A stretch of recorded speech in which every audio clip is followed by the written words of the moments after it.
Friends, welcome to my channel. నేను మీ జయదేవ్. ఈరోజు నేను మరొక ఇంట్రెస్టింగ్ ఫ్యాక్టర్తో మీ ముందుకు వచ్చాను. ప్రపంచంలో అతి పొడవైన హైవే గురించి ఈరోజు మనం మాట్లాడుకుందాం. దీని పేరే పాన్ అమెరికన్ రూట్ అంటారు. దీని పొడవు 30,000 కిలోమీటర్ల పైగా ఉంది.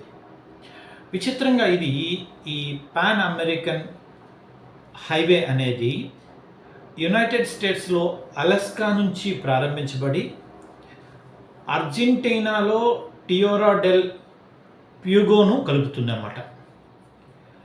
ఈ మార్గ మధ్యంలో మనము వేర్వేరు దృశ్యాలు చూడొచ్చు. అంటే పర్వత ప్రాంతాలు చూడొచ్చు, పీఠభూమి ప్రాంతం చూడొచ్చు, మైదాన ప్రాంతం చూడొచ్చు, ఎడారులను చూడొచ్చు, నదీ పరివాహక ప్రాంతాలను చూడొచ్చు. ఇది 14 దేశాలను కలుపుకుంటూ వెళ్తుందంట.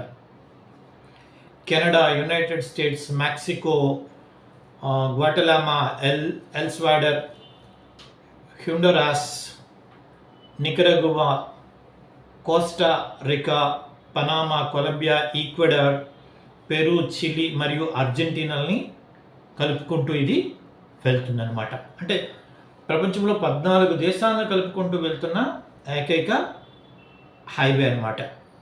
ఈ హైవేలో కొంత భాగం ఇప్పటికి కూడా ఇంకా కలపడం అవ్వలేదు. అది ఎక్కడంటే పనామా మరియు కొలంబియాల మధ్య ఒక ప్రదేశం ఉంది. దాని పేరు డారియన్ గ్యాప్ అంటారు. ఈ గ్యాప్ మొత్తము 87 కిలోమీటర్లు. ఇది ఇంకా అసంపూర్ణంగానే ఉంది, ఫినిష్ కాలేదన్నమాట. Guinness World Book of Records ప్రకారము ఇది ప్రపంచంలోనే వాహనాలు ప్రయాణం చేసే అతి పొడవైన రహదారి మార్గంగా గుర్తించబడింది. ఇది 19వ శతాబ్దంలో ప్రారంభించబడింది.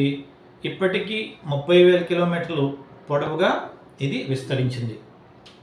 ఇంకా అభివృద్ధి చెందుతూనే ఉందన్నమాట. ఇలాంటి మరిన్ని ఇంట్రెస్టింగ్ అయిన విషయాలకి stay tune to our channel. Thank you.